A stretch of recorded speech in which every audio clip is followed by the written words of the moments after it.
Ready? Play. All right, so our third quarterfinal in Barcelona is going to be Carlos Alcaraz going up against Alex de Minaur.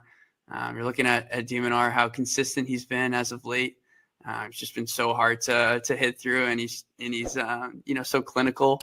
And Carlitos coming off that Monte Carlo title, and he's worked his way here quite routinely. He played Ethan Quinn, who tested him a bit in the second set, and then I think it was a little bit of a compromise loss, Jerry, but he showed some patches, but all in all gets the job done quickly and gives himself a little bit more opportunity to kind of breathe, rest, and kind of focus on these next 3 days for him. So we're looking at the head-to-head. It is 3-love in favor of Alcaraz. They have played on clay once, and the most recent matchup was in Rotterdam, where Carlos prevailed to take that Rotterdam title in 3 sets. And the only time they met on clay was in Barcelona in 22, and that went 3 sets. Very tight matchup. 2 breakers and a break in the third. So talk about previewing this match. What are you looking for, Carson? I think Alcaraz has been playing very well. Obviously, he won a title last week, so that's not a revolutionary statement to say right now. But this week has, against a competition that maybe is not in the top 25 quite yet. You mentioned a more compromised Laszlo, Jerry, especially in the second set of that match. But he's been playing really well. It's been clinical. Boring isn't the right word, but just a little more calculated and just being efficient with his chances. And then you have Alex de Minaur, who's had a couple of pretty straightforward wins. Had an opening round match against Echeverry, which he's always a tough player to play on clay, and then Jacob Fernley in the second round. They last met in Rotterdam, as you mentioned. That was a pretty good final. De Minaur had a really high level in that match. Carlos has been playing incredibly against him, though. I don't know. I feel like this one is maybe a little more straightforward to me than some of these other matches. Carlos does everything that de Minaur does well, and maybe just a little bit better. How do you see this one going? Yeah, I mean, for Carlos, it's hard. Obviously, after the title, you want to celebrate it, and then you got to get back to work. I felt like he's kind of sleptwalked through these first 2 matches, and that's not a bad thing. But he's gotten out of them in straight sets, which is the most important thing. Today down a break in the second, gets it right back to love, I believe, and finishes there. So I think he's kind of hungry for this type of match again, and I think hopefully his legs will feel good going into tomorrow. A little extra rest. But, I mean, you also have to just give credit to de Minaur, especially, on this surface. You talk about that match with Echeverry, who's always, a tough opponent, hasn't had the best 2025, but, it was still a casual win for de Minaur. And, that's impressive. And then today, just like handing out, more breadsticks against, Jacob Fernley, only his 4th match on this surface in his career. So that's kind of what you were expecting. But obviously looking at Monte Carlo, 4 matches, 3 awesome wins, and probably should have got it done against Musetti in that semifinal. And, we would have had, this matchup on Sunday, but fortunately in tennis, we get it just 5 days later. So any predictions here? As you said, you think it's straightforward? Is it straight sets? Is it I think 3 that easy? I think Alcaraz is going to win this one fairly easily. De Minaur has made incredible strides on clay, but this, to me, feels like there's just a gap in between these 2 players right now, especially with the way that Carlos has been playing, the probably pretty good mindset that he has right now coming off of a title. I think that will carry him to victory. What do you think about this one? Yeah. I mean, I'm definitely interested to see the de Minaur game plan, because you can't really rush Carlos on the surface, and de Minaur has a wicked backhand, but I'm just curious kind of where he's going to try and find a hole in the Alcaraz game. I think it's just too much power and kind of ability to dictate that, he'll just have to be trying a lot out there. And I don't think it'll, work in his advantage in the extended rallies. Carlito's going to use the shapes and spins to put himself in, attacking positions and really go for it when he gets it. And I think it's exciting for Alcaraz again to, get up for a match, especially against a player who's been doing so well. Obviously leads the head-to-head 3-love. So, I'm with you. I think it's straight sets. But I'm definitely excited to see de Minaur battle and see what he can bring to the test. But I don't think it should be, too much of a test for Carlos, as long as he doesn't give away, free points, because, Demon can make things tough because he can extend points, or, you give him a little half chance and he can, put the pressure on you and really make you make balls. So, but I'm with you there. Carlos in straight sets. If you enjoyed this video, make sure you hit that like button. Don't forget to subscribe and click that notification bell so you don't miss out on all things tennis.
name is Clara Towson, and I'm a friend of the show.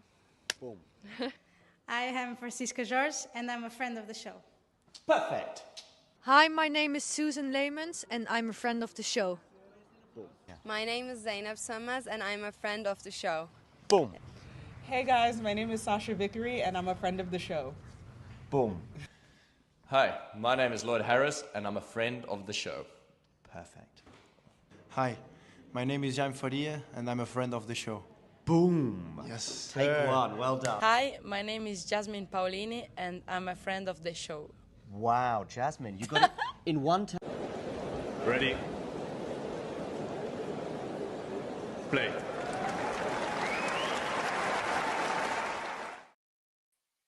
Hello, everybody, and welcome to what is a tight match, certainly in this round when it comes to between Alcaraz and Minaur. And I have to start. I feel a little bit taken aback already, Jake, in the chat. John gave you a list of names of people who can't be there, and the first person you mention is Bremer and not me. I mean, it's a tragedy, really, on that one there. But it's good to see that. Yeah, no mention of me. But it's good to see that everyone's in the chat. We've got everyone joining, which is fantastic. Alcaraz is already 30 love up. Hopefully, Bremer will be joining us at some point in the future. As we're now gathering that Jake's birthday is late November. I don't think there's any tennis that takes place in that sort of late November. There we go. A little bit of love there. Good to see Ghost in the chat as well. Does any tennis take place on the 23rd of November? Maybe something from the Davis Cup. Probably something from the Davis Cup, actually, on that one there.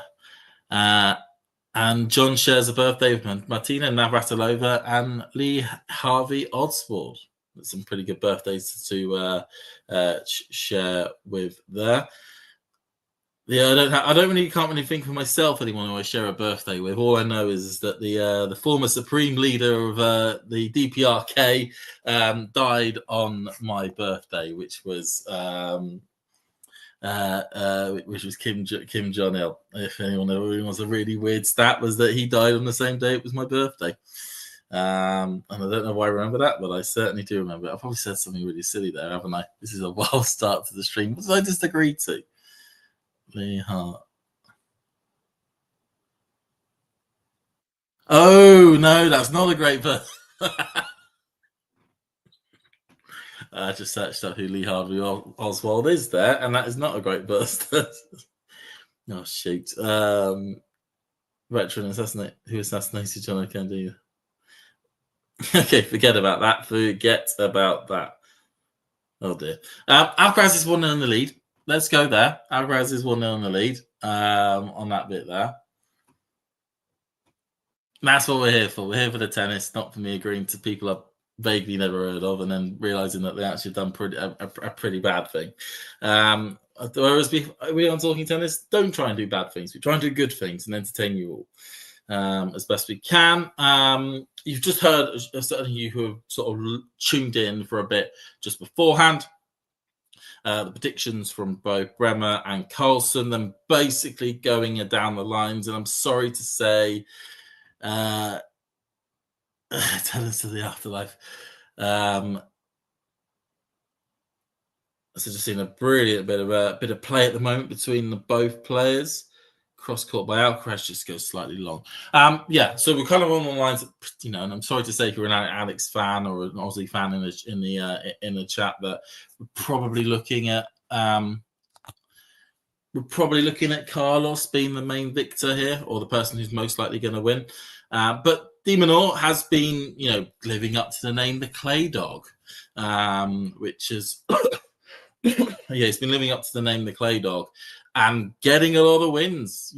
Really comfortably against Jacob Furner yesterday.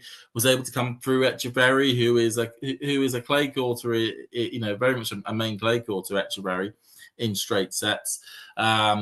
In the first round, and of course came off the back of a semi-final run to Monte Carlo, where an inspired Lorenzo Mazzetti was the person who was only able to really get past Minaur. So all on here now. Now, of course, this is also a replay of a semi-final that took place between Alcaraz and Minaur a few years ago in 22. And in that match, Minaur actually held 2 match points and didn't take them. And one of them was a really bad one as well, right in the middle of the court. I remember that could have seen Minaur go into the final in that year, not Alcaraz. And and ever since those 2 points all those years ago, Alcaraz got to the final and pretty much put away Carreño Busta in relative ease.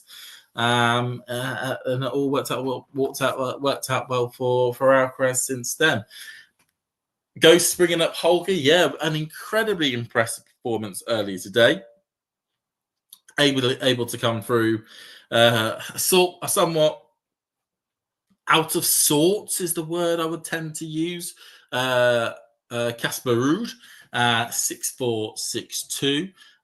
In a match that Holger really stamped his authority, and the first percentages, the first percentages weren't great, but more that the unforced errors, certainly off the forehand from Ruud, were not great. And it's a bit of another hit for Ruud. This is of course the time of the year where he has the majority of his points, where he looks to get his most success. And in the span of a couple of weeks, good to see you in the chat, Super Dave. In the span of a couple of weeks, we are in a situation where Casper Ruud is now well out of the top 10. And, his place in the top 20 by the end of Roland Garros at the moment is potentially under threat. It's, it certainly hasn't been the best of clay court season so far for Ruud. I mean, you'd expect him to do better than what he's doing at the moment. And it may be a case that the Norwegian's going to have to go on his stat padding of 250s in July if he is to maintain a decent ranking with the way things are going, which will be certainly a shame for him. But they bring up that he needs to figure out his nasal device situation. It is interesting that, of course, those of you that watched his matches in Dallas, he was wearing a black nasal strip over the top of his nose, and then ever since the clay court season, he's now started to wear this little nasal strip that goes into his nose to try and widen his nostrils. It's clearly something long term is affecting him there, and his ability to take in air as he's going and whatnot. But at the moment, Alcaraz is certainly. He's taking in a lot of air at the moment, and he's making Minaur work for this first service game. We are at deuce. Minaur was, had a game point up, was looking good, but it isn't looking as rosy at the moment. And we just had a bit of a long serve, a bit of a first serve there, which went slightly long. So we're on to a second serve. So it goes in the air, goes down on the tee, forehand up, goes across. Alcaraz comes to the net, goes for a slice. Oh, and just plays the net perfectly, hunts it down and controls the point. Hey presto, first break point of the match does go to Alcaraz, somebody who is, of course, missed this tournament last year, but is a two-time champion of the event, which for somebody at 21 years of age, it just feels like mad to say. And also looking to continue this brilliant win streak he's on at the moment. 7 matches in a row, looking to make it 8. And pick up his second title in 2 weeks, hopefully on Sunday, if you are Alcaraz and an Alcaraz fan. Oh, he just about gets to that. Ruud comes to the net, goes up the line, just goes down though. So good save there from Alex de Minaur, just really stretching Alcaraz, taking control of that point. If you can, as you probably saw at the beginning, do put your predictions of who you think is going to win. That'd be excellent. And any questions you've got throughout the match or to do with Barcelona or Munich. I know Zverev was a set and a breakdown against Talon Grigspor earlier on. Oh no, you got the break back. So they are on serve at the moment. They are really going deep at the moment. Of course, this is one of the home tournaments for Sasha, looking to pick up some form himself. Going into an incredibly important run for the German, with a Masters 1000 title and final points at Roland Garros to defend next month and a bit of the month after. Alex here, though, looking good with the advantage. But he hits a double fault, and the merry-go-round of this service game seems to be continuing. It certainly seems to be continuing. 130. One of you, as you probably would expect, for a home tournament for the Spaniard, crowds are absolutely packed. They were a bit disappointed earlier on. Alejandro Davidovich-Fokina just couldn't continue the great form that he seems to have been amassing. And good old Karen Kachanov, he always picks a couple of tournaments a year, Karen, to rock up at and actually put in a proper performance. Has elected that Barcelona is going to be one of those tournaments and was able to come through the Spaniard in two pretty tight sets, which he'll be which he'll be pretty pleased at. And I'm gonna go add Bremer to the stage. Hey, Bremer. James, how we doing? So far, so good, yeah? Well, so far, so good. If you're Alcaraz, he's really testing de Minaur in his first service game. Good cross-court exchange. And again, Alcaraz just looks in full flight at the moment. Alex, though, just getting himself back into this point. And he gets the mistake out the Alcaraz racket. He just goes for the spectacular there, Charlie, and it goes slightly long. So we are one game apiece. All right, James, you're a little ahead of me, so I might have to Is that the first time I'm ever gonna? Yeah. I feel honoured to be a bit ahead. How far ahead do you think I am? It's like 5 seconds. Oh, okay. Cool. But I could watch on my computer and beat you. I'm gonna pause it for a bit and then go. There we are. Beautiful. So hopefully now we're a bit more in sync. Beautiful. Did you watch that great shot from the start? Fokina match today? I did watch the Foki match. It was bizarre, actually. I found a bit of a drop in level of from Foki. I don't think he played as well as he has been doing. Certainly wasn't the level of the Rublev match from yesterday. But yeah, it's just Karen was just consistent and was able to take advantage when the levels and the consistency dropped from Foki, and unfortunately that happened in quite a big spell in the second set. Yeah. That's tough. It's a shame. 5-2, 30 love up. You got 30. You're now ahead of me. No. I was saying Foki was 5-2, 30 love up in the second. Oh. He was, and yeah, because I got it 15 all now on my screen. There we go. Yep. I think we're queued up. We're queued up. Just keeping an eye also over in Munich, where Zverev is a set down, and they're in a tie break in the second set at the moment. Yeah, ended up breaking Griespor while he was serving for the match. Ouch! That's a time to do it, right? And now he's got himself a little mini break in the breaker. But yeah, 15-all, second serve in Barcelona. Oh, we've lost John. What I may do then, whilst John's gone, is I will get a scorecard up. So if you want to, ramble away to the people as I frantically search flash scores. Sure thing. Tennis.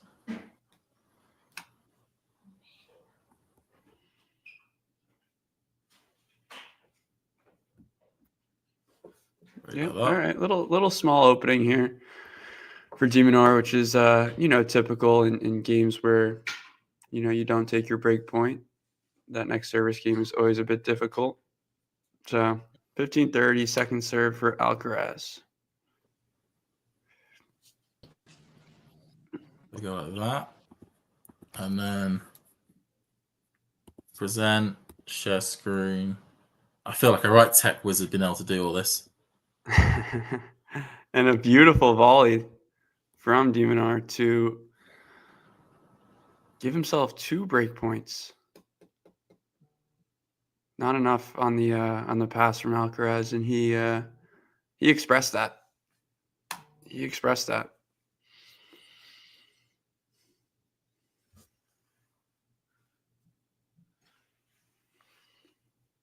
we go.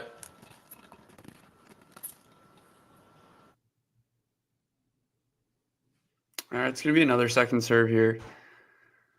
And Minaur with a return that just goes long. It's not good enough from Alex, in terms of his caliber. It wasn't even a body serve. Alcaraz took a lot off that one. He's just trying to put it at, he's trying to trap Alcaraz at the baseline. Misses it by a foot. So, second break point here. See if Alcaraz can find a first. He does not. It actually ends up hitting it quite wildly, and Alex de Minaur with the early break. Charlie looks a little bit confounded there, a little bit confuddled. Yeah, I mean that's what happens in these situations. Have the opportunity to break and you don't take it.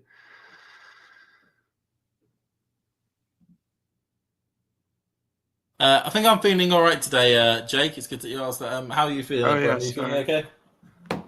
I gotta check out the comments. How we doing, guys? How we doing? Thanks for joining.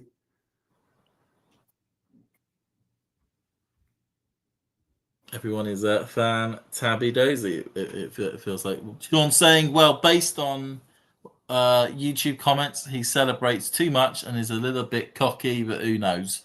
Super Dave's saying Carlos uses the kick serve more effectively than a lot of players. Who else is as good effective kick server? Stefano Casper Ruud. Casper Ruud has a huge kick serve, but did not use it well enough today. I think he got dismantled by Aruna. Save up my dislike for Zverev. Super Dave saying, "What's up, Jake?" And Ghost saying, "Is Rublev in trouble or what?" Do you think Rublev's in trouble? Sorry, we'll see. I just think it's still a feeling out process for him. I mean, think about last year in Barcelona. He lost to Nakashima in round 1, I remember. And this is when things started to kind of tumble in the wrong direction. But obviously, Madrid, the season kind of starts there for him in terms of, defending points and, building momentum that way. And obviously, we're only 2.5, 3 weeks in. I think 3 tournaments now with new coach Marit Safin. Yeah, because he's in a situation at the moment where if he doesn't defend any of the points in Madrid, he drops to around about 15th in the world rankings.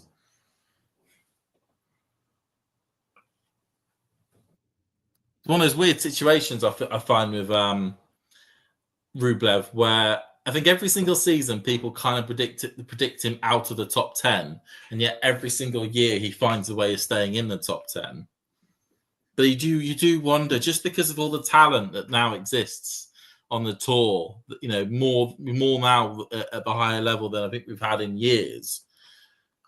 Is this the season where Rublev does, in people's minds, almost like finally drop to that sort of 11 to 20 bracket? Yeah, I mean, we're getting to that point, James, just because the tour has been, very odd this year in terms of having a bunch of new winners. I think we'll just take Exhibit A in terms of Casper Ruud. He's falling outside the top 10 for the first time in like 3 years, I think. So, I mean, maybe even more. I think it was like 196 weeks, Mario tweeted. But, he's obviously a finalist in Monte Carlo, doesn't get there, defending champion in Barcelona. He's out in the quarters. And, now you're going to, Madrid and altitude, which opens up so many doors for, big hitters. And obviously, Rome is another tournament where I think he's going to, have an opportunity, but then Sinner comes back. So, that's obviously one of the guys you think of. Tsitsipas, same sort of deal in terms of dropping outside the top 15 for the first time since 2018. I think it's just crazy kind of stats that are popping up right now. And that's just the reality of the tour, especially like 4 months in. Yeah, but we're getting to the bulk of it. Yeah, it's one of those things where like we're seeing a lot of those sort of that next gen cohort of players. Say Ruud, Rublev, Tsitsipas, Medvedev, all them lot, which their frailties, their weaknesses, either a certain shot or a certain bit of mentality, has, them not fixing it. And it's a classic saying, fix the roof when the sun is shining. The sun is no longer shining, and yet they haven't fixed, and they haven't attempted to try and fix the roof. Is actually catching up with them, and they are being found out by players who are much younger, who are probably more hungry, as we've alluded to from Tsitsipas's comments, and yeah, this leads into a question that I see Ad Lottie asking, which is great to see you in the chat, Ad Lottie. It's the first time I think I've seen your name pop up. If you can hit subscribe, that'd be fantastic, and just continue talking. That'd be excellent. Is that who will win between Tsitsipas and Fils? I'm going with the younger guy. I've got a feeling that Arthur Fils will dominate the match for Tsitsipas, or at least that's my initial feeling for that contest. I don't know about you, Bremer. Dominate. Okay. I'm going big. I'm going big. Yeah. Yeah. I was talking with Carson about the match yesterday. I just think it's a difficult one to predict, because I feel like you have the clay court prowess that Tsitsipas does, and you got obviously a firepower from the baseline type of player in Arthur Fils. And, Arthur Fils, he likes to get in that inside-out pocket on the ad side and spam inside-out forehands. And he'll just be looking to pick on the Tsitsipas backhand. So I do like that for Fils in terms of that positioning. But, Tsitsipas is hungry. So I like 3 sets there. You're going 3 sets. Well, at the moment, Alcaraz may have to look at 3 sets if he doesn't improve his his game at the moment. Okay, he's just managed to get to 15 all on his own serve, but was looking a little bit. He's looking a little bit ropey here at the moment. A bit Alcaraz, not this. We've kind of said that with the matches we've watched of him in Monte Carlo and the beginning stages of Barcelona, we're still in like third gear Alcaraz, and maybe he's found an opponent that actually can beat third gear Alcaraz, or at least make it really tricky as he now goes 30-15 down. It just is a little bit fraught at the moment. Yeah, obviously their last matchup in Monte Carlo.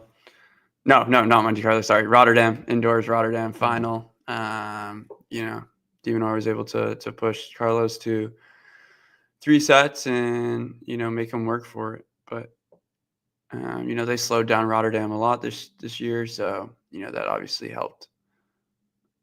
Alcaraz. I think that was in preparation for a certain Mr. Alcaraz to rock up.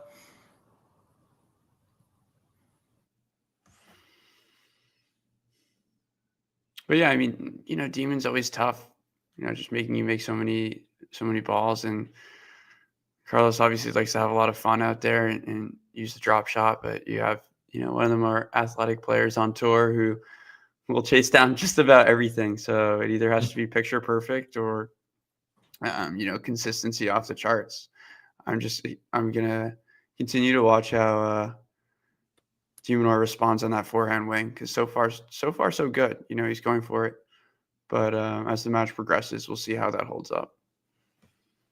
Now, at the moment, Alcaraz at least stemmed the tide there, got a hold on his service game.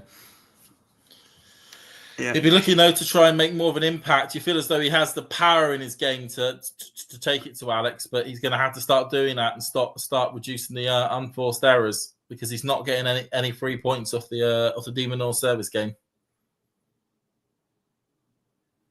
Exactly. Just looking over. I'm not tipping either. I'd say I would like to see Tsitsipas continue success on the clay. You want Tsitsi to win.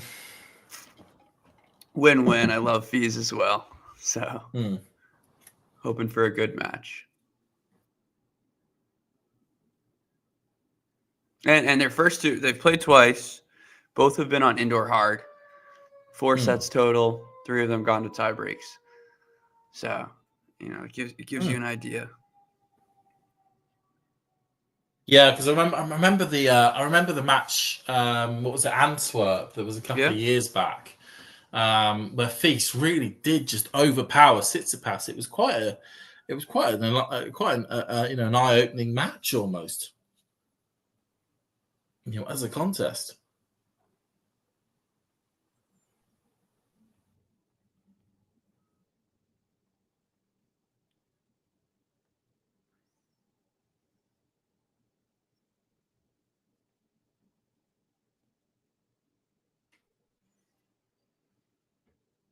How's it going now? I mean, are you? Yeah. Are you worried about Casper Ruud's form to the end of the year, or is it at the end of the clay court season? I think it's definitely fair to, have some sirens going off, because I look at the last 2 matches for him. I mean, even 3 or 4. I'm blanking on who he played in the first round in Barcelona, but I mean, going back to that Popyron match, it was just like so uncharacteristic of Ruud to lose that from the position he did. So it's that, and then it's mixed into his match versus Medjodovic. For me, it was just, I mean, you could still see the Ruud sort of clutchness against a younger guy who hasn't had too many big wins, and I think that showed. But it just like showed that his shots aren't going to do as much damage to these guys who possess that power, and obviously on the most preferred surface for him, that's concerning. You saw it today with Rune just absolutely teeing off on his balls despite the angles and how wide it was getting him. As Alcaraz at the moment is putting on a bit. It seems to be a bit more locked in here, moving around the court like almost like an ice skater on ice.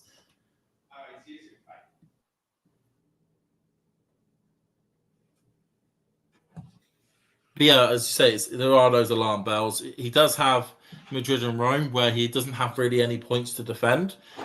So a chance to at least start picking up some points there and picking up some wins before he has a title to defend in Geneva and then semi-final points to defend at the French Open.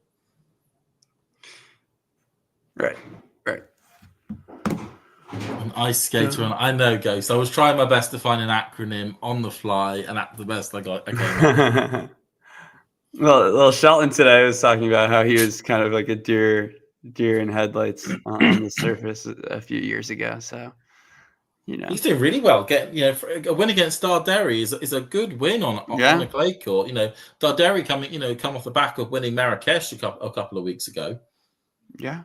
I mean, obviously, similar conditions in terms of altitude. Definitely not as much in Munich. But today was cold, so you kind of had to hit through those conditions, and Shelton did a great job. He's very good on return too, which is obviously as Alcaraz with a brilliant forehand winner up the line, gets the break back quite emphatically, really in that one there. Sorry about that, yeah. Bremer. No, you're good. You're good. You're still like 5 to 7 seconds ahead of me, James, which is fine. I can go on my computer and even up, but if you're able to pause no. I've just pressed the pause button for a bit. Beautiful. I've just pressed the pause button for a bit. We're not playing this silly game where you're going to go on the laptop and be like 10 minutes ahead of me. Yeah, good news. We're back on serve. We got a match. We have a match.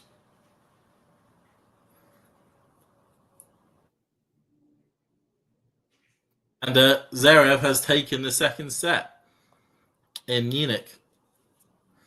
So it is going the distance like it always does with Talon Grigspor and Zverev matches.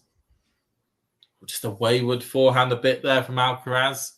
Just needs to make sure that he keeps the control on.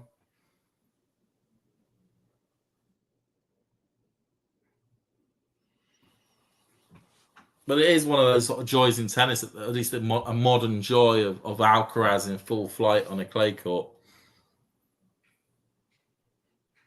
Yeah, this is if you like watching, pure movers, this is it's a beautiful match to watch. Oh, but again, with just a little bit OTT on the power, and Alex de Minaur a half chance to get the break back. Jake saying, how good was it last night to be a United fan? It certainly was great last night to be a United fan with that late both equaliser and then winner in that Europa League contest. It was absolutely fantastic. Yeah, that was insane. Well, I was very happy as well. Are you a United fan, James? I am, yeah. Hell yeah. Yeah, good old Man United fan. And we're in the semis. Got Athletic Bilbao next. Yeah.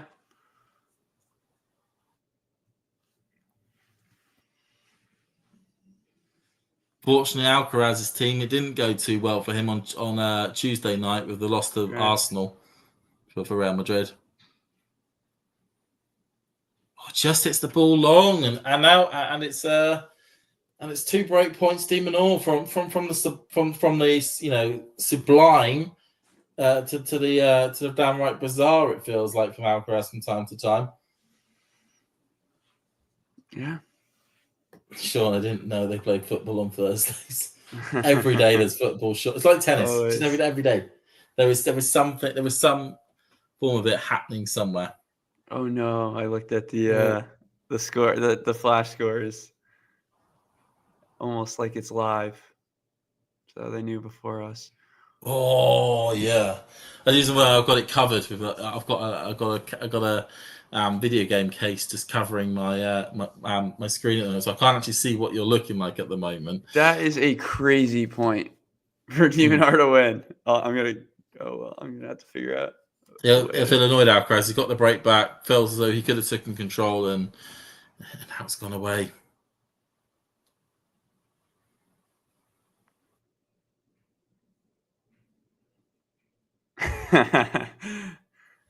Okay, I didn't know it was a cheap shot like that, Sean. Fair point. Touche.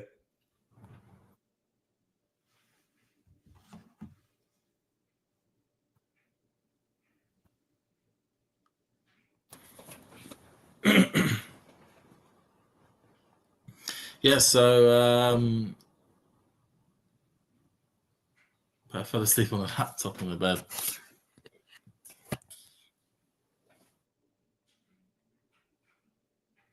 Just usual things that if you could like and subscribe, that'd be fantastic.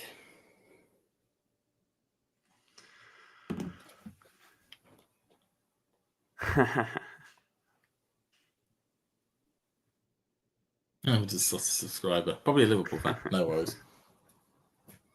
No, we welcome Liverpool fans, City fans, Arsenal fans, Chelsea fans, Real Madrid, Bayern Munich, Inter Milan, AC Milan, Juve, PSG, Lyon. Probably got loads of football teams off the top of my head.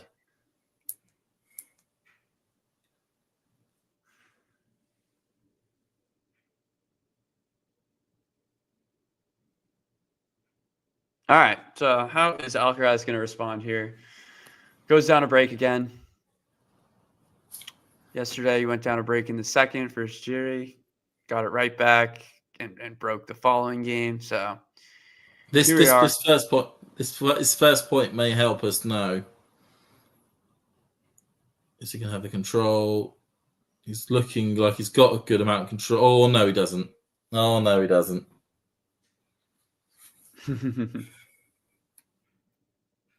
It just feels a bit like he's a bottle of Coke which is currently being like shaken, and it's just going off everywhere.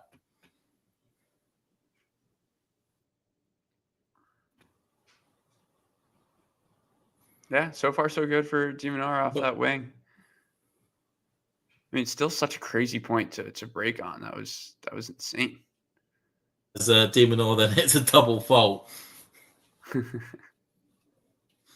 do like. Obviously, the players have agreed that they're happy to have the court swept after every sit down. Where would you stand? I know it's a really niche question and clearly like a talking tennis style question, but are you somebody that prefers clay courts to be swept after every change of end or at the end of every set? I mean, I would love for it to be changed after every switch, but I don't know if it's consistent across tournaments. Hmm. It might I be know some 7. It might be 7 games, James, but I don't know. Could be 7 games. Yeah, it could be 7 games. I know some tournaments they do sweep them after every change of end. But with the way these guys are going to carve out the baseline, yeah, it's gonna be necessary. Because I was talking about the Mazzetti match in Monte Carlo, because I think Monte Carlo literally is just after every set, regardless of how many games how many games are in a set.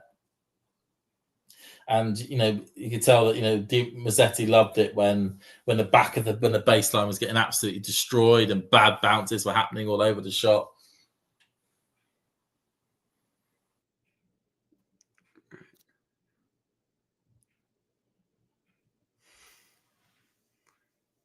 Whereas when you get it swept after every change of end, it does look clean. It looks a bit nicer when you're watching it on TV, but it does mean you lose that uneven bounces that can take place that people like of a clay court match. Yeah, it's part of it. Let's see. Checking in on Zverev and Griekspoor on serve, 1 apiece.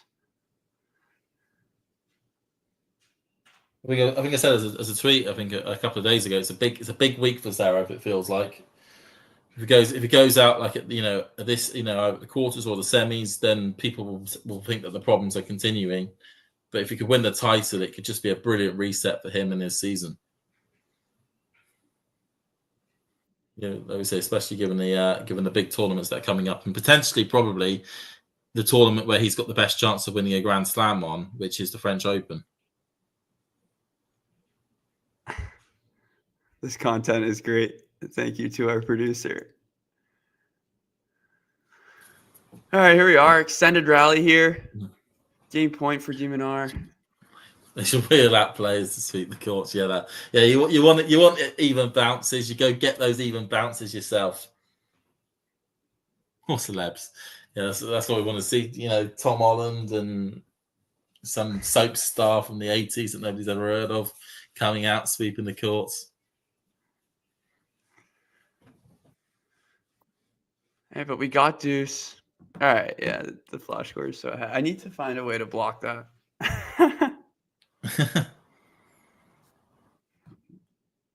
Backhand from Alcaraz, backhand by... And then you look at Alcaraz, he's got itself back to 40-all. Looks like he's getting a bit of control back. And then it's a backhand like that. Yeah, it's one of the reasons, when it all works together, it is unplayable, Alcaraz. But it is it can just go slightly off. It's like one of those games where you have to get it in the green zone, just right. And when it's Sinner, the little dial moves quite slowly. Oh, bad bounce there. Gets Alcaraz back to juice on the de Minaur serve. But they say it's like one of those Greek, the little ticker moves very slowly for Sinner. He can hit it in the green zone a lot more often, whereas Alcaraz, it's like a dark green zone, but the little needle goes so fast that most of the time you can be missing it. It's an analogy in my head. It does work. It's just not really sounding it at the moment.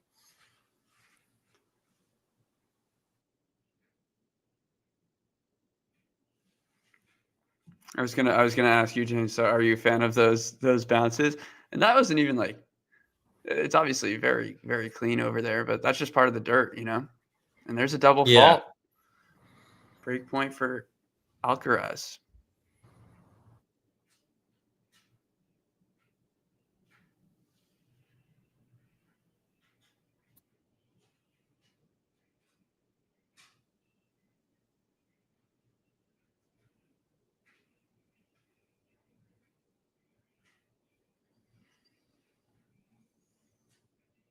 First serve's good. Good deep return there from Alcaraz. And he's got the break back. Hey, it's Simon, says Aiden. D-Main. Simon says. Thanks for joining us, Aiden.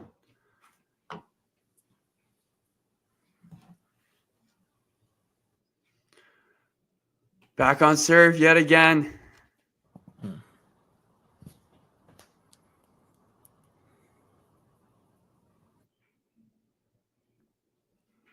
So, I mean, that's a brilliant. I mean, that's classic Alcaraz drop shot territory. That one, right? Just not good enough from de Minaur, though. I mean, you have 4-3, you have 40-15.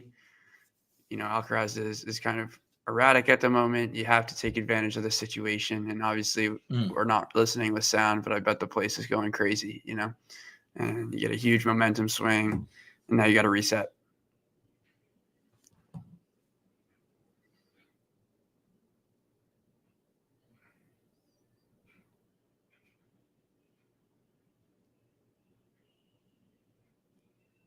well, that must have been just a let call, but it must be getting a bit windy. I can see the net. The net is really blowing at the moment.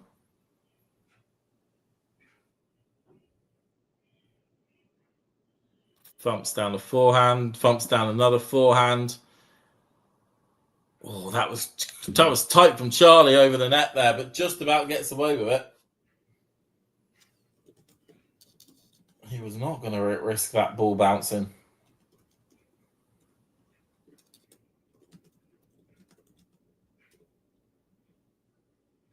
I'm still 5 seconds ahead. Ow.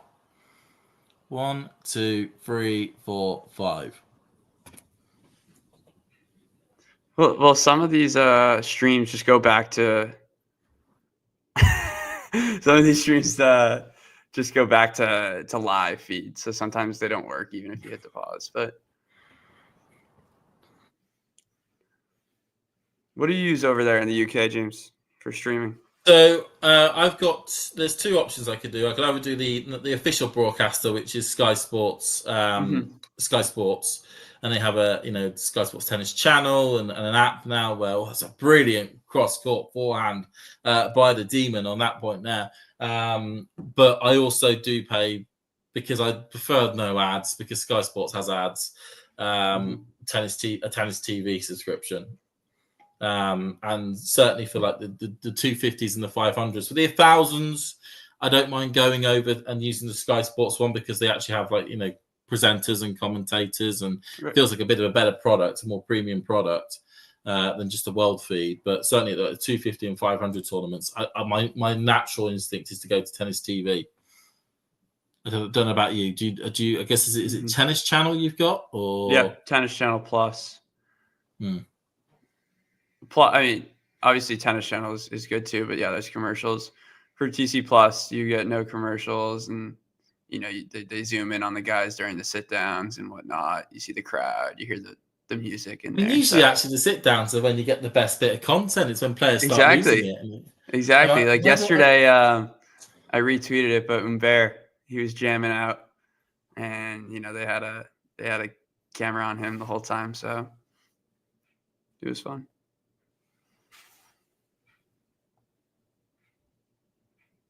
Yes, I'm glad I got that paid for. I say glad I got that paid for. It's a lot of money. It's it used to be a lot cheaper in the UK because we had Amazon as the official broadcaster, and they didn't have any ads at all. So it was just like, oh, brilliant! All these Amazon subscription, and yeah, at the time I did also subscribe to Tennis TV because bizarrely, the Amazon one, they showed all the WTA 250s, but they only were able to show 13 ATP 250s throughout the year. Which I've always found, which I found really quite weird. So, I was like, actually, I want to watch. I want to watch these ones. It's players I want to see play and all that lovely stuff.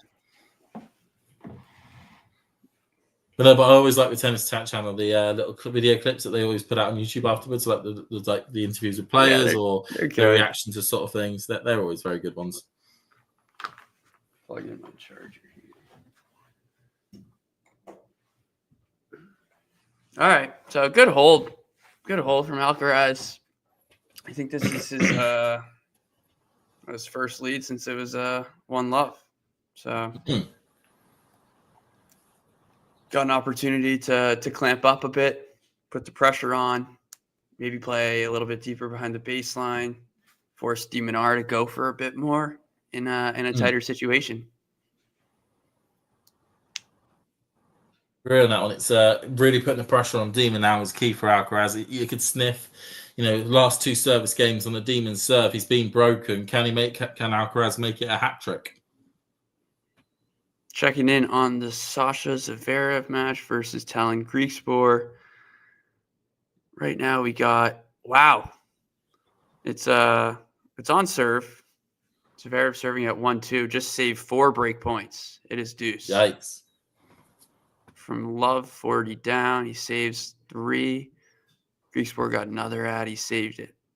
And now Sasha has ad. Oh, has he got... Oh, that was the defensive display, but not enough there from the Demon. The Demon gets it.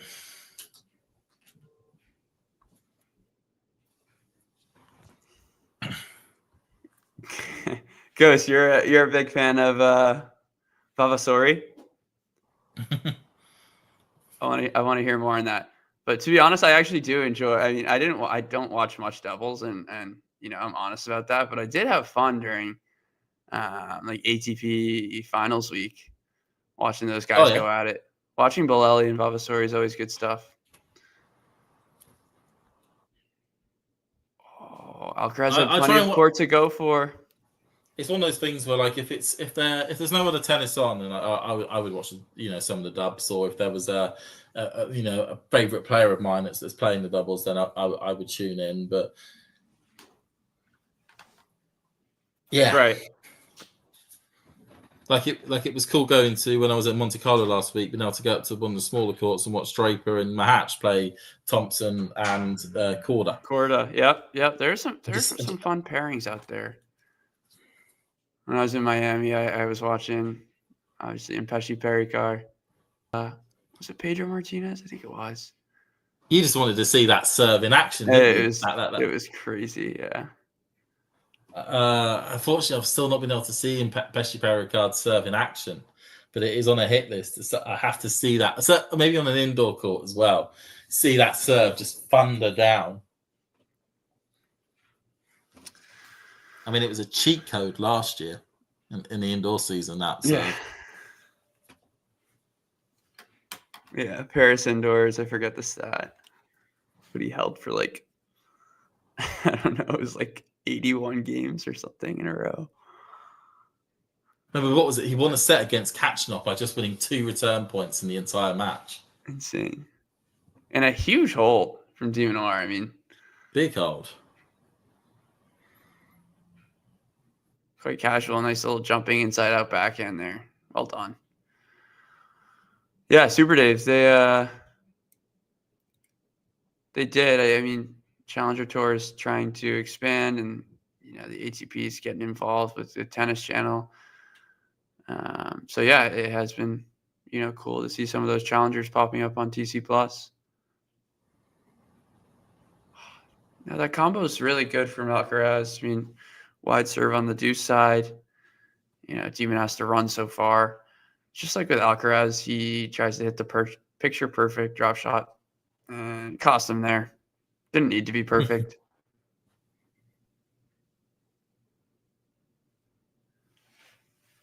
If you were Charlie, you just want to be holding on at the moment.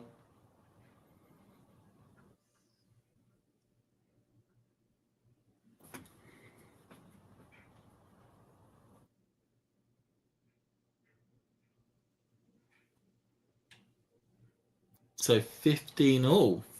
Mm-hmm. Hold on, James. I'm going to get something to cover up the flash score. Tell you what I'm going to do. Get something to cover it up.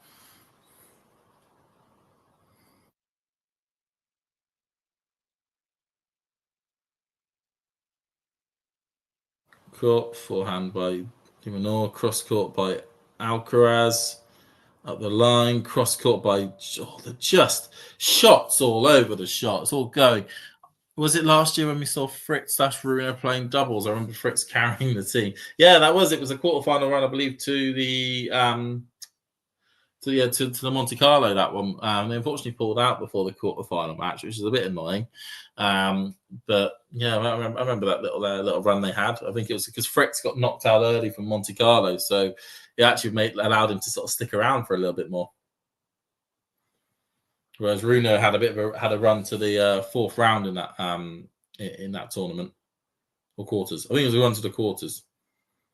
200 points he picked up.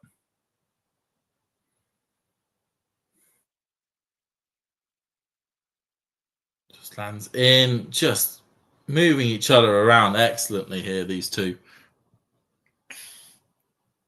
Oh, just lands out. Alcaraz makes it 30 all. Didn't know until recently. Yeah, Monte Carlo is the only ATP event, ATP Masters event that isn't mandatory. So players, if they so wish, they could skip it and not have a penalty on their not have a penalty in terms of the prize money they could earn, or the zero that would then go on their ranking for that tournament. So as you probably see, a few American players tend to, like Tommy Paul, for example, tend to just play Houston and then take a couple of weeks off before then heading over to Madrid.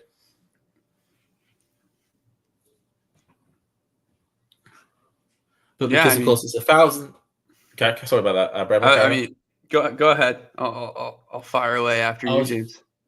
No, I was just saying, but because it's a 1,000 event and there's a lot of money up for grabs and points, and the prestige that a lot of certainly all the European players tend to play Monte Carlo as well. It's good for a lot of them to be back in the back in Europe, and a lot of them live in Monte Carlo, so it helps them out. Oh, is it good? Yeah. Woo! How much of the line in this catch? Let's see. I thought it was out as well. Yeah, I'm curious how much it got. They're not showing me. Come on.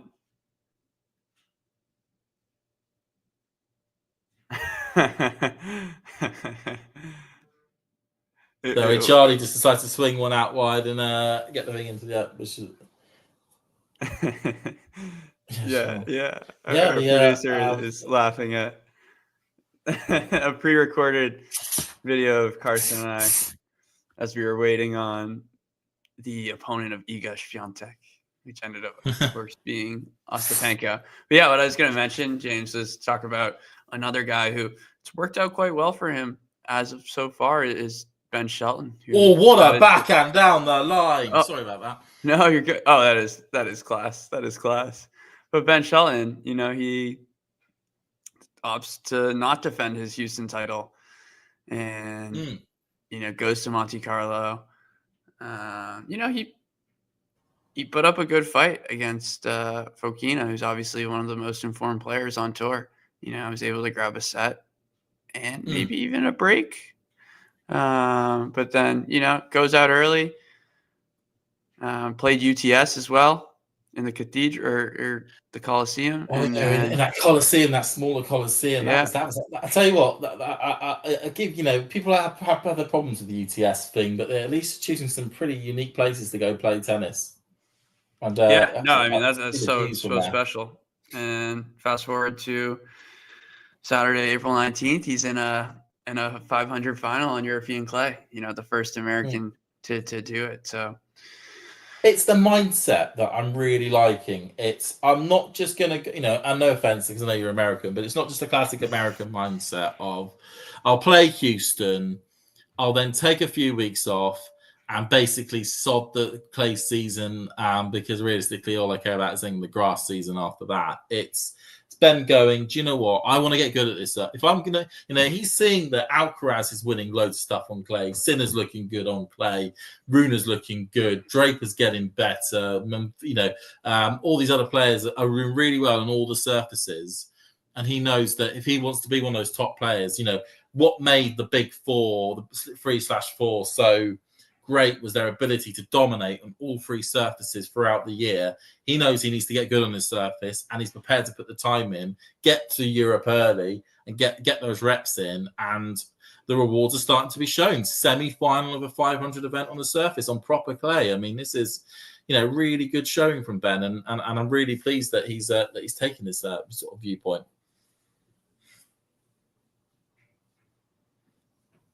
If there wasn't too much of a bit of an over-exasperated rant. You still there, Prema? Still here. Still here. Still there. Yeah, I mean, obviously a big opportunity here for Carlos.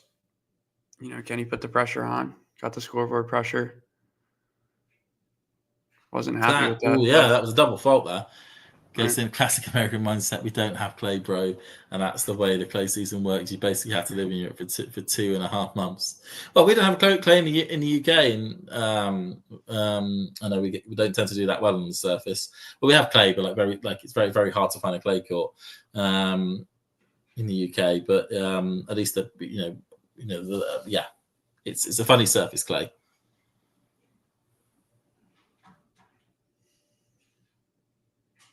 Oh, wow, that was wild. Yeah, I mean, we haven't seen much of it. That's what I've kind of been keeping an eye out in terms of de Minaur kind of overhitting and trying to be aggressive off that wing. You know, first little bit of an opening here. It is. Could he this could be the ideal time to get the break. If he can manufacture anything against the demon, goes down the line. Oh, just goes long. It's just keep it together, Charlie. Keep it together. He'll be saying to himself. No, that's the right shot. It's the right shot. Wasn't going for too much.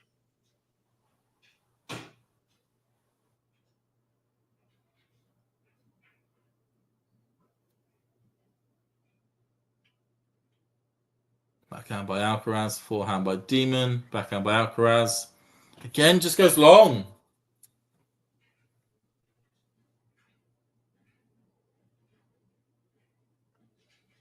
Yeah, it is windy. It is windy. So so I've certainly picked up. The wind has developed. Yeah, I mean the depth and accuracy for Alcaraz today is just hasn't been there, and maybe especially on that side. It looks like that goes long. I mean, even Alex is actually getting a bit caught out by the wind at this stage. Trying to figure out which way it's going. I haven't really paid much attention to it till now.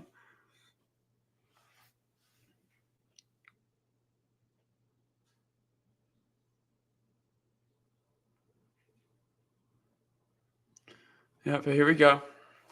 Got a deuce. de Minaur serving. That's a bit of a mistake from the de Minaur racket. That's a bit of an opening there. What should have been a regulatory backhand up the line, or at least onto the middle of the court. He hits long, and Alcaraz here with a set point.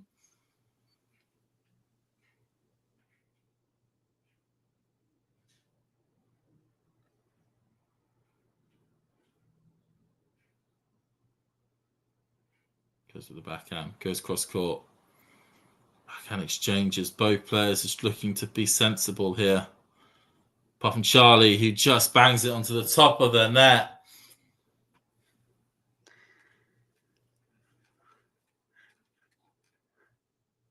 Yeah, I mean, we haven't seen too many extended rallies. Alcaraz has been trying to finish them with spectacular shots whenever he can.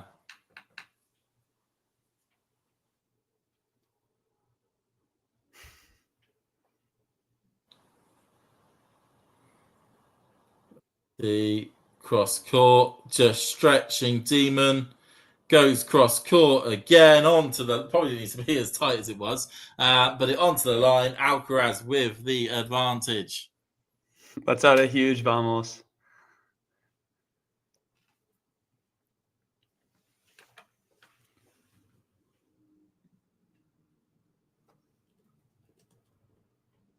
I hope, Ghosty, you're not starting to suggest that we should be looking at pickleball as a game that we should be moving towards.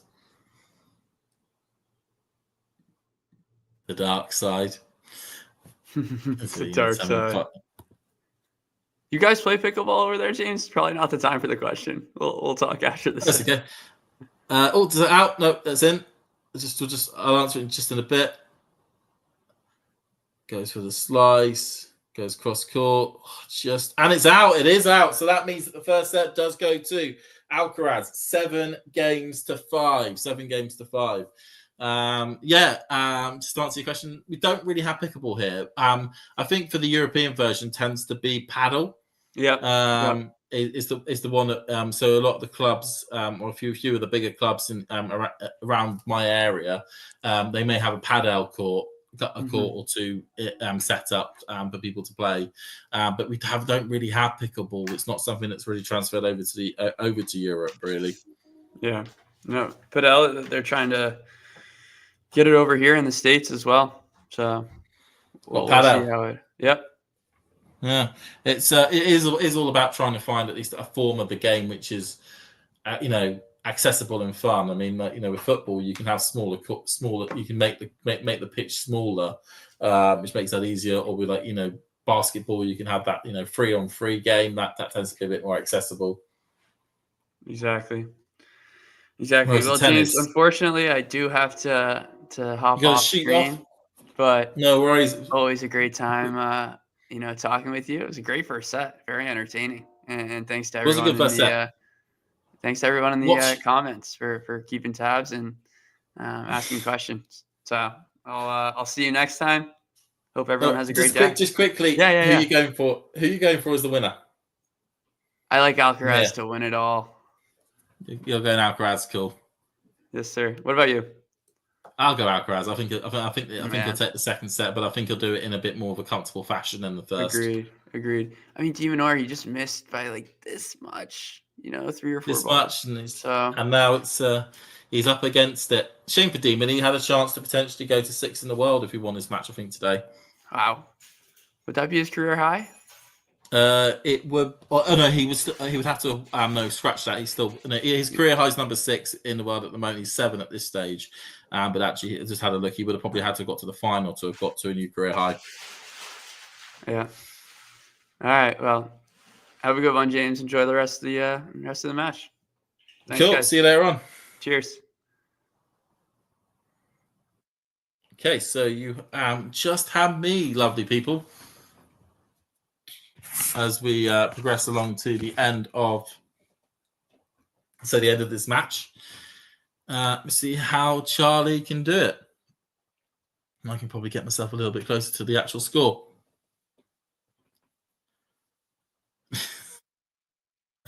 Come on, Sean. That's not a fair joke. A bit of a bad backhand there from Alcaraz. He'll just want to keep himself together a bit more. Zverev, by the way, is a break up in the third set in Munich. As I was saying, he's looking to restart his season. I must shower. I'm smelling like Harriet Dobbs. Nightmare. Yeah, good one there, Sean. Good one.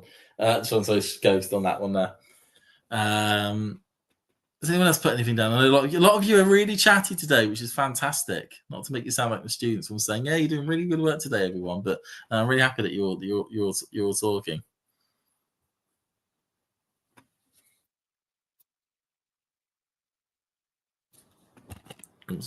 Oh, my things have changed. Yep, so we just got the thing back up. So Alcaraz, 30-15 at the moment. As I say, he's looking at the moment to really hammer home this lead at the moment. I mean, I think going into this tournament, everyone would have had Alcaraz as a favourite to try and win a third title here. Has the real ability, it feels as though, to make Barcelona a real cauldron and a citadel for him when it comes to be able to win titles. I'm sure it's a bad backhand there from de Minaur gives Alcaraz a 40-15. It's just one of those things is that, one of the differences that, from the match de Minaur played yesterday with Jacob Fernley and Alcaraz, it's just that ability to have that power and that placement on the on a clay court. Alcaraz has that absolutely nailed down to a T, near enough when it comes to the power. He can be a little bit weird at times as he goes one love up. And he can overpower the demon on this sort of court. Actually get some pace in movement and direction, whereas that aggression wasn't really that present in the Jacob match yesterday, which would be something I'm sure Jacob will then look to work on. And probably guess if you can catch any of our Iala content, it seems to be blowing up, which has been fantastic. Please do, have a watch of what we've been putting out. Iala is a great interview that John did with her a couple of days back. Go and find that on our videos section.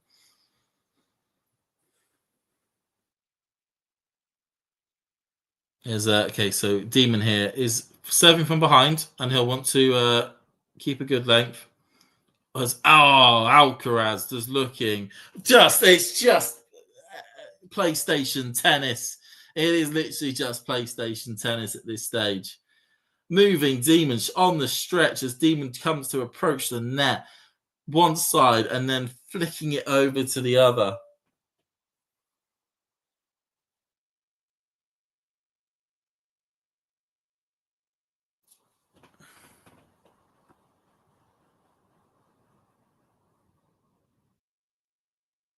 One wristband or two when playing tennis. I need two for balance. I don't wear wristbands when I'm playing Super Dave. I tend to just play without a wristband on.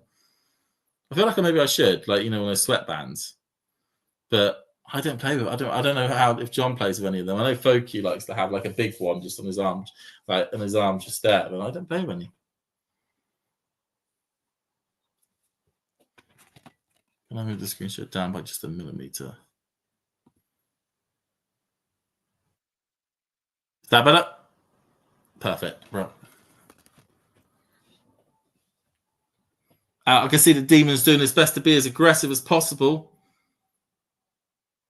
Alcaraz, though, he's just on it. He's on control this point. Moving Demon from side to side. Ball lands out. 30-15. Oh, it gets so hot here, it's almost required. Yeah, it probably is. I mean, when I play tennis, Super Dave, it tends to be around about 5 degrees. And I'm more worried about trying to keep warm than wipe sweat off hands and whatnot.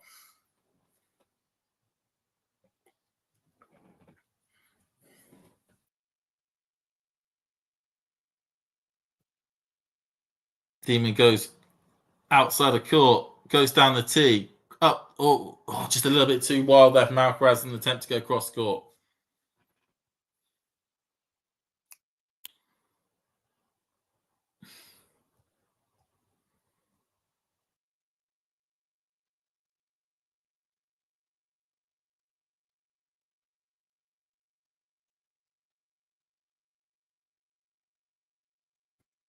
Backhand by Alcaraz. Down by Minaur. But a wild backhand cross court by Alcaraz gives Demon a 40-30 chance.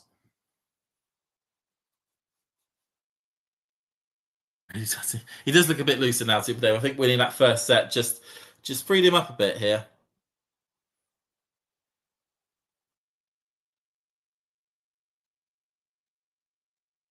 Okay, just goes up the line from Alcaraz. Just moving Demon around a fair bit here. But Demon's taking control of this point from the baseline. Comes to the net. But a poor net play approach by Demon there. Just sticks its backhand high in the air and it just slams into the net. So we're back to its juice.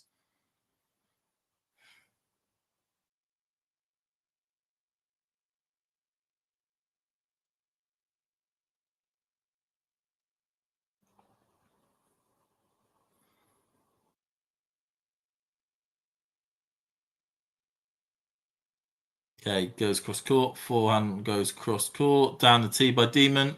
Backhand by Alcaraz. Cross court. Demonor's just a statue there. Doesn't do well on the approach shot to try and put away at the net. Alcaraz just with the time and the placement to stick it where he wants, which is a curling backhand cross court away from the Demon. And Alcaraz here with a break point to go up an early break in the second. Goes on the tee, forehand by Alcaraz. Forehand by Demon. Backhand by Alcaraz. Down the tee by Demon. Cross court by Alcaraz. Demon just about stretches to it. Goes back to it. It's just landed out. Just landed out there from Alcaraz. He tried to go back behind Demonor there and just took it too far out into the tram lines. At the moment, it feels like de Minaur is on the ragged edge at the moment. He's just holding on as much as he possibly can.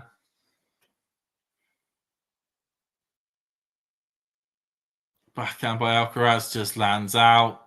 Tries to go up the line, just takes it too far wide. Demon here with the advantage.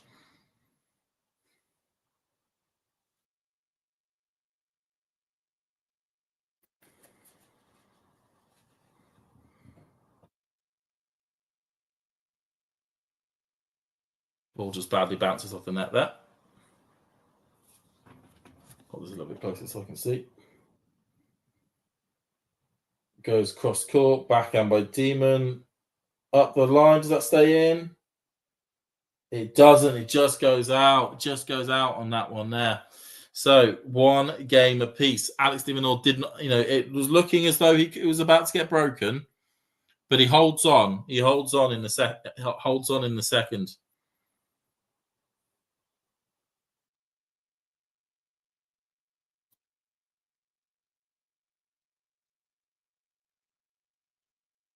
Oh, interestingly, it's got that late in Munich that they've now moved the Marat-Jean Zizou Bergs match quarterfinal to court 1.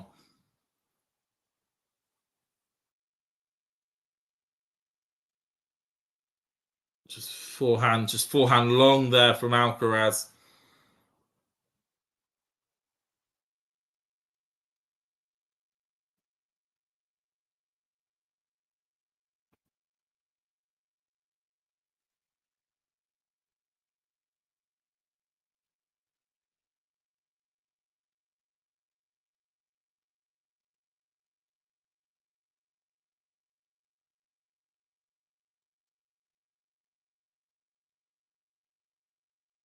Goes cross court, backhand by Demon, backhand by Alcaraz, backhand by Demon into the net, and that makes it 15 apiece.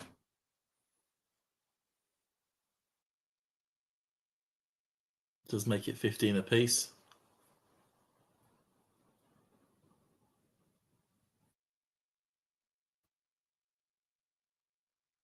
Ball up, goes down the tee. Demon just about gets to it, but it goes into the net.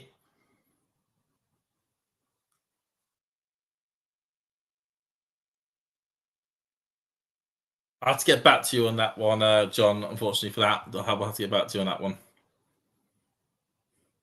Zverev here is 2 set points. Jake is back. He was watching a film.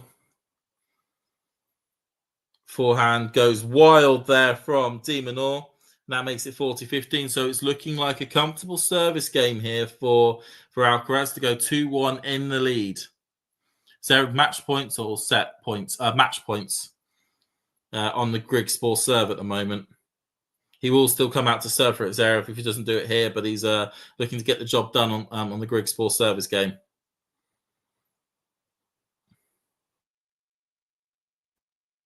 Attempt to go down the line there by de Minaur doesn't work too well on that first serve return, and Alcaraz is 2-1 in the lead.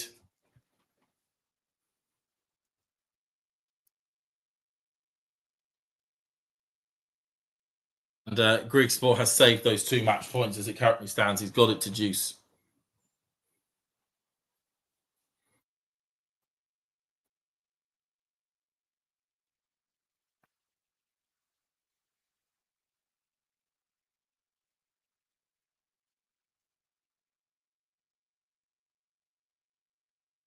Yeah, the Zverev Grigspor match has gone on for over 3 hours, as I've just seen on the clock.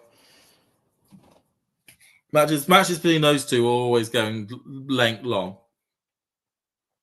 They are always going long.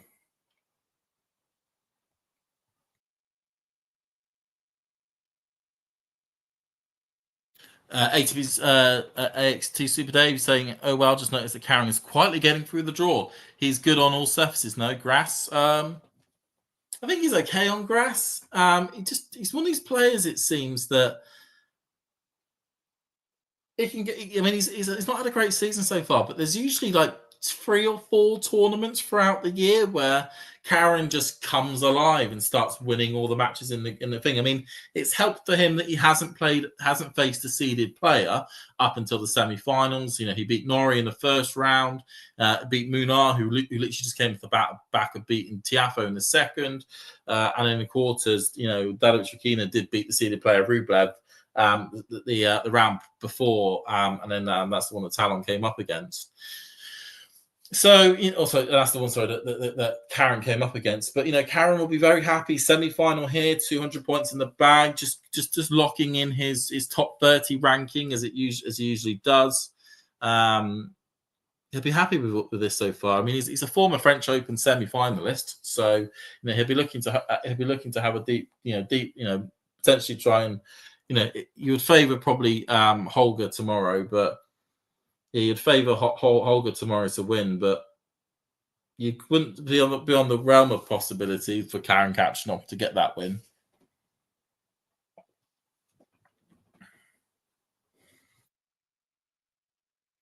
Backhand by Alcaraz. Oh, wild forehand by the Demon. Makes it 15 apiece.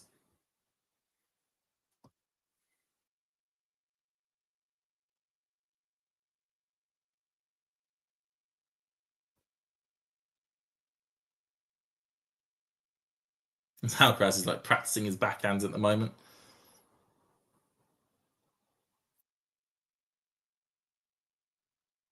Backhand by Alcaraz. Cross court by the Demon. Slice by Alcaraz. Up the line by de Minaur. Cross court exchange. Cross court again. Up the line. Just about gets to it from Alcaraz. And a slice. Does that go long? Was that long? Was that in? It was in. It was just in. It was a drop shot up the line by Demon. It's just landed in, and Alcaraz wasn't able to get any real connection onto it. Put a lot into that, Alcaraz. I'd be annoyed he didn't get that. Yeah, Karen's extreme Western grip should benefit him mostly on clay. It does. You know, he's a guy that plays very well on all the surfaces. Khachanov. You know, he's got his game has the ability to hit through his opponents really well on all surfaces really.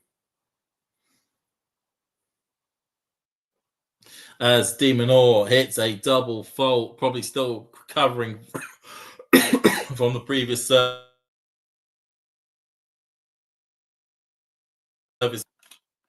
Had a crashing noise there. It's my...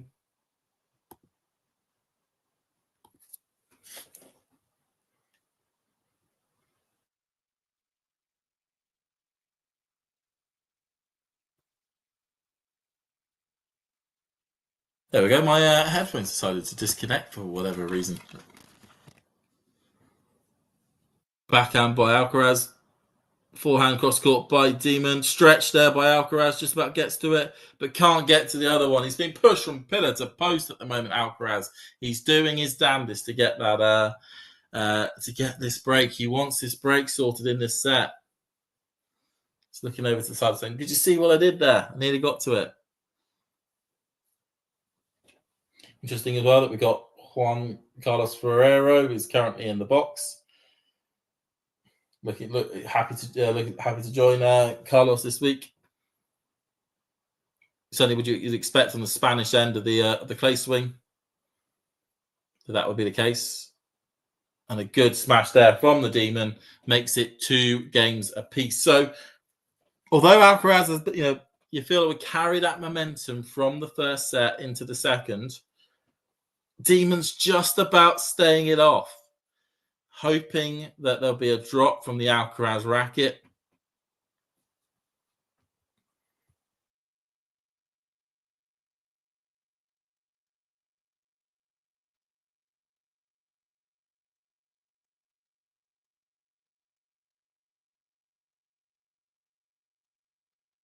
And Thibodeau's saying a good hold against tough defense. Yeah.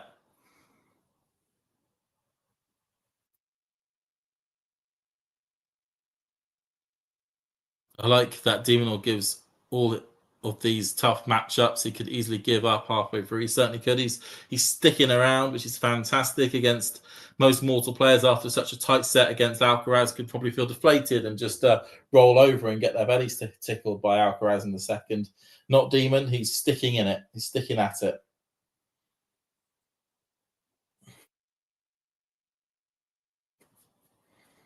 Alcaraz, though, takes the first point, 15-love.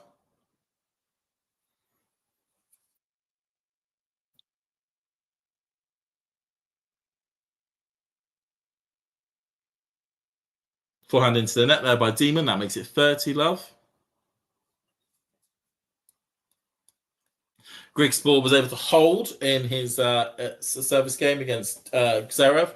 So Zverev will be coming out to serve for the match on his court here, in his tournament.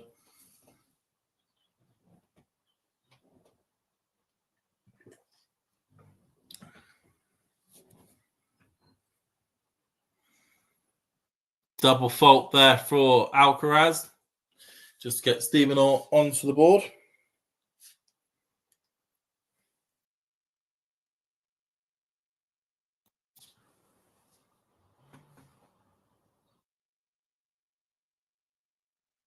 Just noting that Minaur has hit 5 double faults for Alcaraz is 2 so far. I think we could probably say the wind is being a factor here.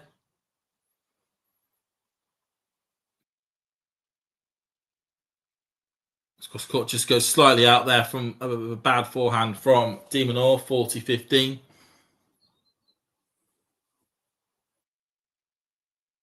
Yeah, role model, big role model for tennis, for all tennis players, younger tennis players, to what you should be doing in terms of just sticking in there as much as you possibly can in games.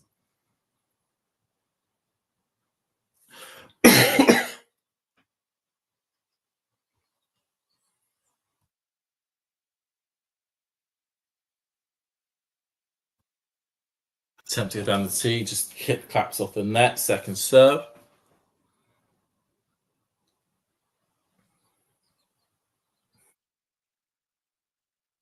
Forehand by Alcaraz, forehand by Demon. Just goes slightly long with that backhand there from Alcaraz, that jumping backhand.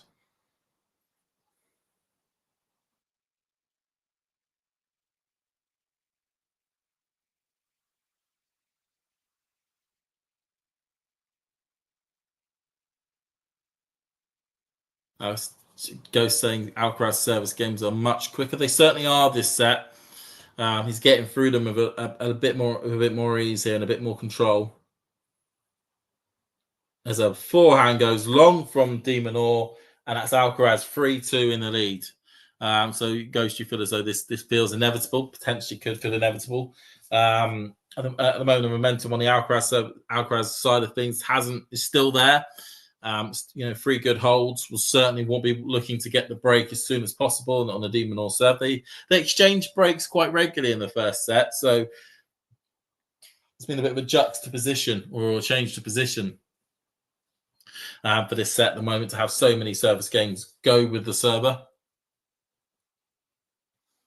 Get a great shot of this beautiful court that they have in Barcelona. It's all temporary stands, but it's they put it all well together very well for the Piasta Rafael Nadal. It really feels like we're well into the clay court season now. We've had the proper, what feels like the proper introduction over in Monte Carlo. Barcelona continues it along, and then we'll hit the midpoint, the main midpoint when we get to Madrid and Rome. Before then, the crescendo, which will then be going towards Roland Garros.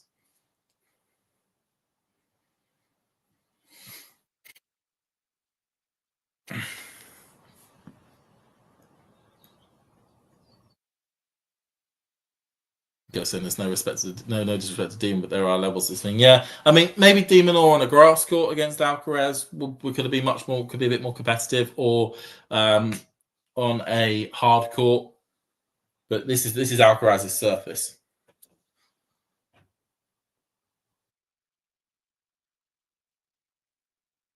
It was used in classic European mindset. Is that really clay though, Ghost? Question mark, question mark, question mark. Is it really? Or is it just a muddy court? But I know there was also Marrakesh and Bucharest, and not to downplay them. They are brilliant events in themselves. But people would associate that with the main players coming to play in the big event that Monte Carlo is that starting point. No, is that really Clay? There is no way to win. Just saying, I watched a video about how that court is put together, and it's made a lot like a hard court with just a little bit of clay sprinkling on top.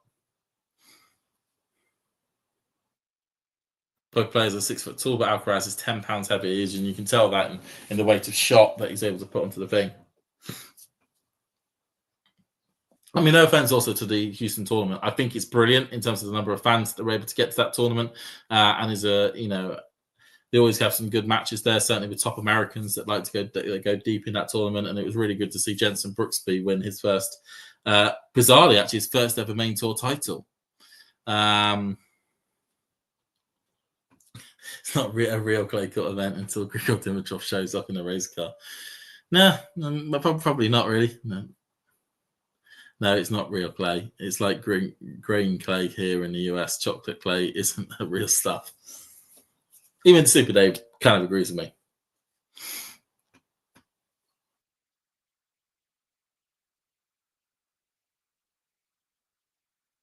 Oh, just a bad backhand there from Alcaraz. And this is turning into an easier service game for de Minaur. Alcaraz took the first point, but just wasn't able really to sort of get any more into this service game than he is at the moment. Backhand by Alcaraz, forehand by Alex, other line by Alcaraz. Ball just goes slightly out there from Demons. That makes it 40-30.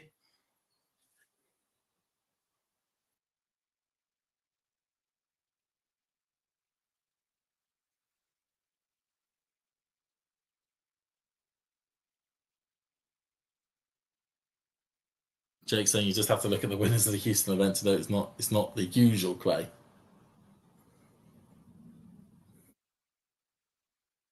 Oh, forehand long there from Demon, and what was looking potentially like an easier service game here, one that he's not had really in last few service games, has now turned tricky. It's now turned really tricky.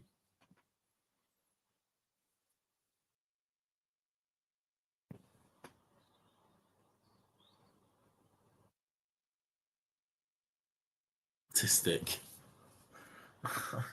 Fair enough, guys. Then I'll get that joke.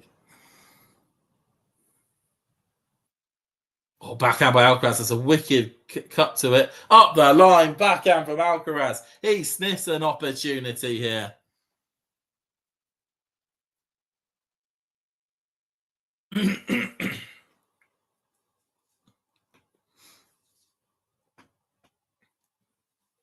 Clap from Demon. Alcaraz here, a chance to go a break up, and you would feel like it would ring the inevitability bell loud and clear along the streets of Barcelona if he could do this.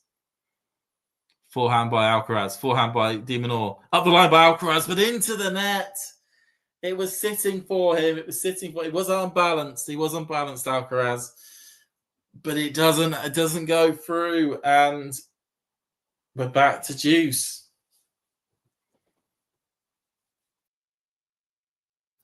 Yeah, if Alcaraz gets that backhand at line going, watch out. True there, Super Dave.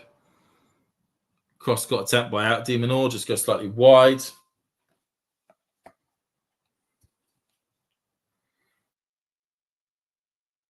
Oh, but a bad forehand from Alcaraz. He stood too far into the middle of the court. Hits it into the net. Advantage Demon. He'll feel really annoyed with himself if he lets his opportunity go.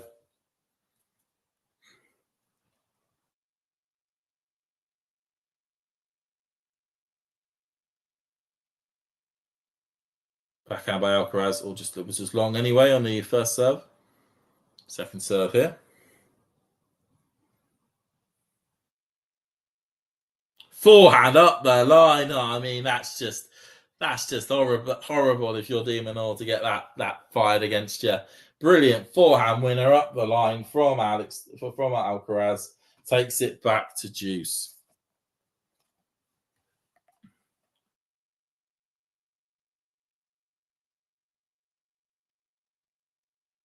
Okay.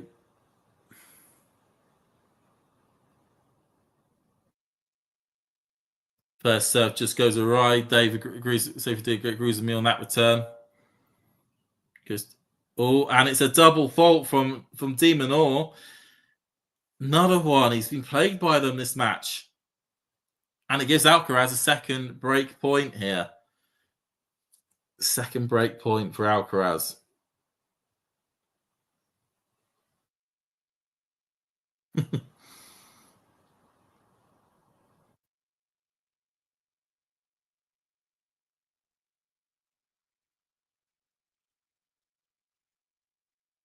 Okay, second serve here for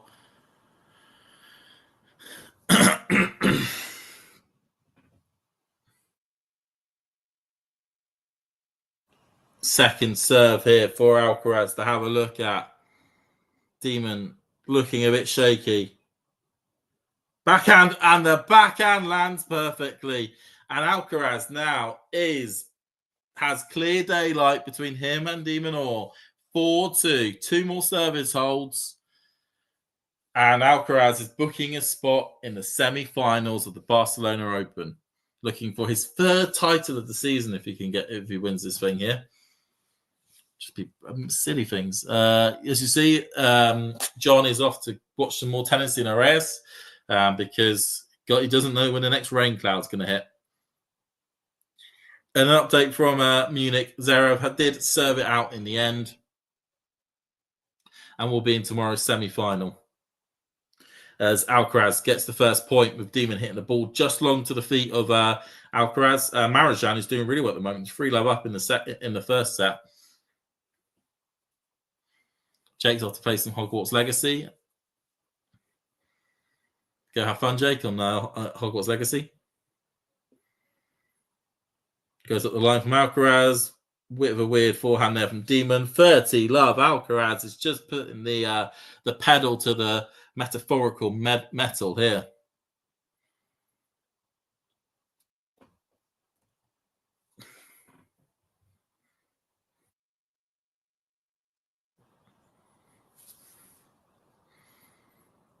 In the middle, just into that. I mean, Demon at the moment just looks lost. I'll tell you what, though, Jake. Actually, I've got Hogwarts Legacy, but I've not played it yet on the Xbox. It is something that I will look to play myself at some point. And when we don't have so much good tennis on. Oh, just places that perfectly, Charlie. And it's 5-2 in a blink of an eye. Charging. What you may have to do, ladies and gentlemen, is just listen to me talking and just deal with a little bit of the echo at this stage. All I do with these is that it cancels out the echo because the room I'm in at the moment is quite empty. So it echoes quite a fair bit. Apologies for that one. But I don't think you're going to be listening to me for all that much longer if Alcaraz continues the way he is. It is 5-2 in the lead, and I'm sure Alcaraz will be sniffing a bit of blood here. A bit of blood. Let's see. Galfi is looking good to beat Umvadi in Uraeus.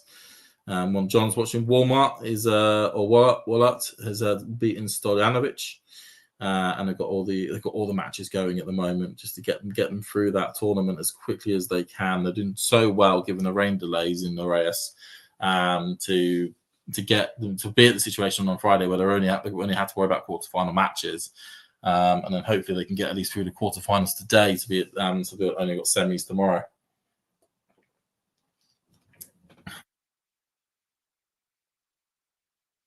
But of course, we've got the only women's action today is Roland, where Ruza has just won a quarterfinal match, and I can see that Danilovic has won hers. So they got Susan Lehmans, a friend of the show, against a name I cannot pronounce. And then they've got Slitovina versus Borgas Marinero finishing off the thing there. Stuttgart is not because they didn't get an exemption because it's Good Friday. Are not playing today, so it will be Saturday when they play their quarterfinals. Sunday for the semis, and Monday, Easter Monday for the final. So although we're probably like, oh, there's no tennis on Easter Monday, there is going to be some tennis, or at least some live tennis. It's going to be the Stuttgart final, so that could be a good match if it's a couple of big names. Forehand long from Alcaraz there. First point, Demon will be happy to get that. Penko coming for you, Iga. Yeah, I got a feeling Penko is going to continue this mad record she has of beating Iga. And it'll just make Iga's problems just slightly even a bit more worse as she got to the semis here last year and just only out in the quarters. Good serve there from Demon. 30 love already flying through his service game.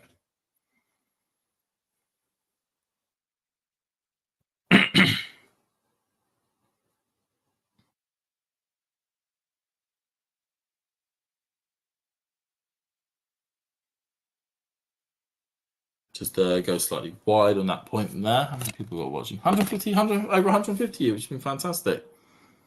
Backhand by Alex goes wide there from Alcaraz.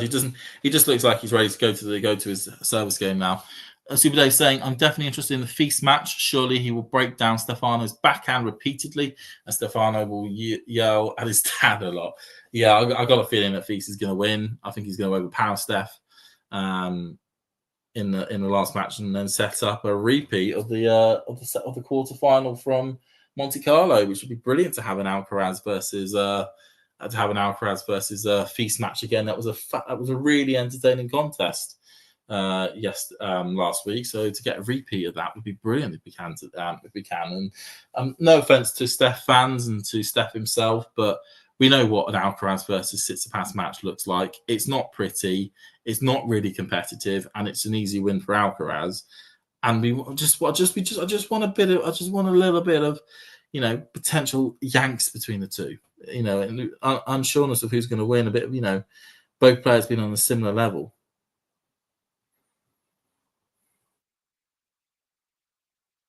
Backhand long from Minaur. Alcaraz gets the first point.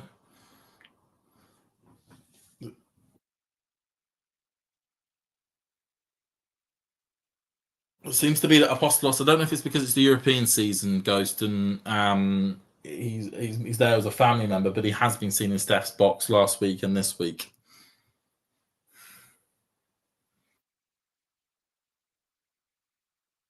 Oh, good backhand up the line there from Demon. Alcaraz is left stranded a bit there. Thought he hit a brilliant one out wide, and Demon just got a great purchase on that one. 15 all.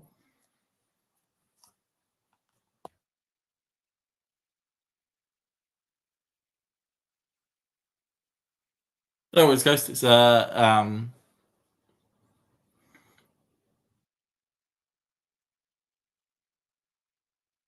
cross court, forehand by Minaur. Cross court. Minaur just about gets to it. Smash though for Alcaraz. Nearly puts it away, but Minaur does get something onto it, but he doesn't get it into the island. 30-15 to Charlie. He's looking good. He's looking good to extend his lead at the top of the ATP race. He's currently 500 points ahead of Sinner. Of course, Sinner is coming back next in a couple of weeks' time in Rome. Was seen practicing yesterday with Jack Draper in Monte Carlo, and has been heard to be playing with to have also played some practice stuff with Berrettini as well and a couple other players as he's allowed back onto a tennis court, or he's the practice court this week. And now Alcaraz with match point, sorry.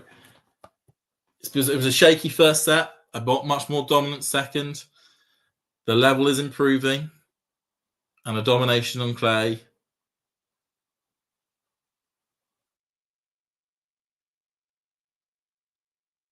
And the domination on clay as he goes for the drop shot. Goes for the lob. Just go slightly out. I was going to say, is continuing, but I can't yet. Hope Apostolos has a garden or a weekend darts game or something. Get that man out. Get that man a hobby. Certainly not good for Ivan Isevich. Yeah, I mean, it's reported, of course, that Stefan and Ivanovic are looking as though they're going to work together after the French Open, which I find surprising that you'd want to get him in before the French Open because he'd be help you for the French, but that's when they want to start working together. Down the line by Alcaraz, up in the air by Minaur. It lands wide out. Alcaraz with the win, 7-5, 6-3 in what felt like a bit of an inevitability. I mean, it was a little bit suspect at points during that match, but he gets over the line and he gets it all done. It was great to have Bremer on earlier on for the first set. He saw the more 50-50 type set that there was there. Alcaraz been a breakdown twice, but coming back through to win 7-5 in the first. But like we say, just inevitability, that brilliant game that Alcaraz has, the power, the precision, the placement, the movement is brilliant. And I don't think anyone really can look past potentially him picking up his third title in Barcelona, his second title overall. Good to see you, Ghost.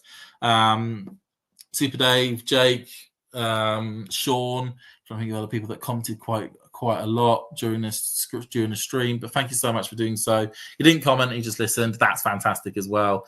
If you haven't, and it's the usual little spiel, if you haven't subscribed to the channel, subscribe ASAP, please, and hit that notification icon to keep up to date when we go live, and follow us on all the socials, Instagram, X.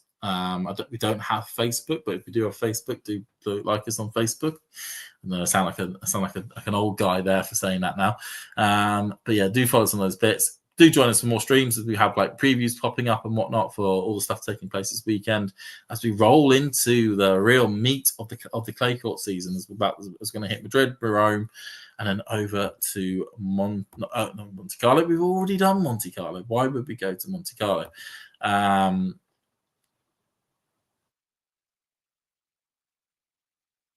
that said it?